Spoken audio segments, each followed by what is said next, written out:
Voilà, bonjour mesdames et messieurs, merci d'être venus assister à cette table ronde. Merci aux invités qui sont là, qui vont avoir l'occasion de se présenter, de présenter leur activité et leur travail. Le thème de la table ronde aujourd'hui s'intitule donc musique de film, production et édition, état des lieux et perspectives. L'idée en fait c'est de parler des conditions de production de la musique de film aujourd'hui et dans le futur. Et quand on parle de conditions, on parle à la fois de conditions budgétaires, donc de combien ça coûte, comment on monte un budget de musique de film, mais aussi des conditions artistiques, c'est-à-dire comment on fabrique une musique de film, avec quels moyens, quels outils. Hein.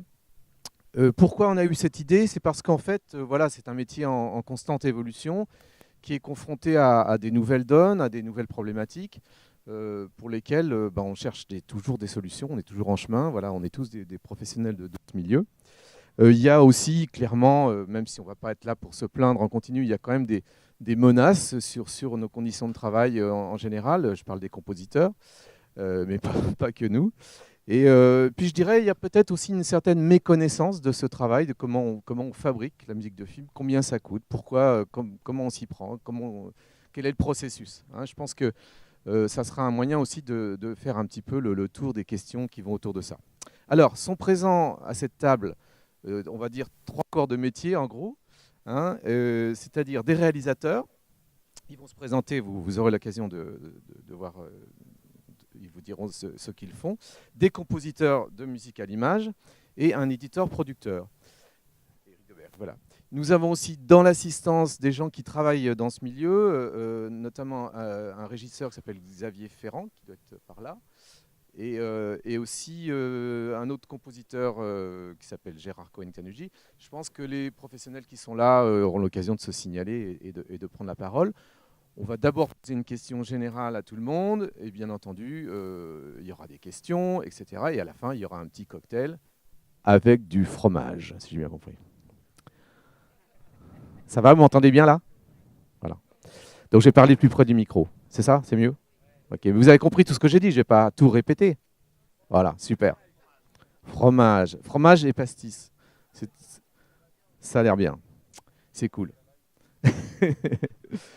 Alors, donc j'ai une petite question générale à vous tous, hein, qui est, en gros, quel est votre vécu, quelle est votre impression générale des conditions de production de la musique de film aujourd'hui et aussi de son évolution? Je vous demanderai donc, l'un après l'autre, de vous présenter et de dire un petit peu votre première réponse globale à cette question. Anne, est-ce que tu veux prendre le micro? Bonjour, donc moi je suis Anne-Zine Justin, réalisatrice. Je fais essentiellement de la fiction, je développe un long de fiction et un documentaire en parallèle. J'ai fait plusieurs cours dont Olivier a fait la musique. Je suis aussi membre de la Société des réalisateurs de films, dont j'ai fait partie du conseil d'administration. Donc voilà, on est aussi très impliqués au nom de la SRF sur la défense de l'existence de la création de musique originale. Personnellement, alors j'ai plutôt eu des expériences positives. Donc moi, je vais plutôt commencer sur quelque chose de positif. J'ai eu la chance avec Olivier de pouvoir développer de la musique en amont, c'est-à-dire avoir les moyens et en temps et en financier de construire la musique du film avant le tournage. Ce qui se fait de moins en moins, et je pense que c'est totalement indispensable. J'ai bien conscience que pour une autre expérience que j'ai eue sans Olivier, que de plus en plus la musique est la 5e roue du carrosse, et c'est s'il reste de l'argent à la fin de la post-prod, alors à ce moment-là, tout étant terminé, on pensera à la musique, on verra ce qu'on en fait.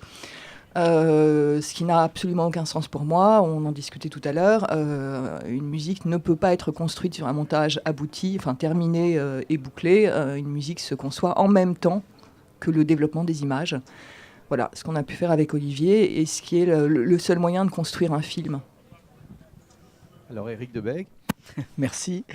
Alors je pense que je suis le seul éditeur autour de cette table. Moi, je suis donc Eric Debeg, je suis éditeur et producteur de musique à l'image pour la société Crystal Publishing. On travaille en coopération, en collaboration, en amitié avec un certain nombre de compositeurs, donc pour les accompagner justement dans tout le travail de la relation avec la production jusqu'à la livraison de la musique. On essaye d'apporter des solutions tant financières que en apport en industrie, juridique et autres. En tout cas, on est là pour accompagner d'une part les compositeurs et d'autre part les réalisateurs et les producteurs, de manière à ce que tout ça se fasse dans une bonne intelligence, justement, et on essaye de trouver des solutions à certaines problématiques, comme disait Anne tout à l'heure, notamment pour faire en sorte que le compositeur soit intégré beaucoup plus en amont dans le projet, et non pas comme la dernière roue du carrosse, puisque il ne faut pas oublier que juridiquement, le compositeur est un des auteurs du film. Hein. Ça, c'est la loi, le droit. Et que malheureusement, c'est souvent peu perçu comme ça. Donc, on essaye de remettre un peu les choses en ordre de ce côté-là, avec notre énergie et nos moyens. Voilà, en tout cas, c'est le combat qu'on mène en permanence. Olivier ? Bonjour, Olivier Calmel, je suis compositeur et pianiste. Je suis également ici en tant que membre du conseil d'administration de l'UCMF, qui est l'Union des compositeurs de musique de film, que je représente donc aujourd'hui et au long du festival. Concernant ta question, Pierre-André, donc effectivement, il y a des questions budgétaires qu'on va essayer d'aborder aujourd'hui, parce que je pense que c'est un peu le nerf de la guerre. Des questions de spécialisation également, travailler pour la télévision, pour le cinéma, pour des séries, pour de la fiction. C'est des métiers différents, c'est des métiers très spécialisés, de plus en plus spécialisés sur les conditions de production et sur les modes même pour un compositeur dans son studio de travailler ou d'envisager la régie d'orchestre. Voilà, c'est vraiment des choses très spécialisées. Et puis quelque chose qui n'est pas nouveau mais qui se maintenant généralise complètement, c'est qu'on est de plus en plus producteur exécutif.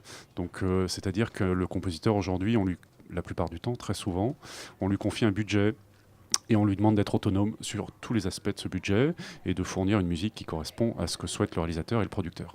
Voilà. Et ça, c'est quelque chose qui aujourd'hui est incontournable et très important. Jean-Michel ?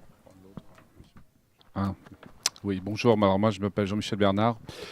Un petit peu comme Olivier, je suis pianiste, c'est mon premier instrument, donc je continue à faire des concerts et compositeur.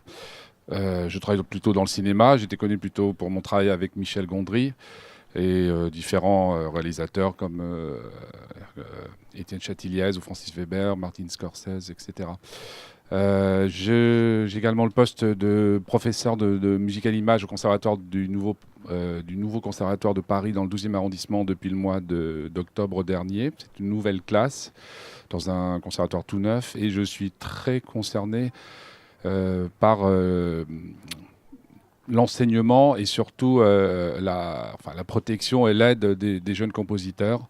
Comme je dis toujours, j'essaie de leur apprendre à manger en fait pour sortir de la classe et c'est assez nouveau puisqu'il y a quand même peu de classes pour l'instant concernant l'enseignement de la musique de film.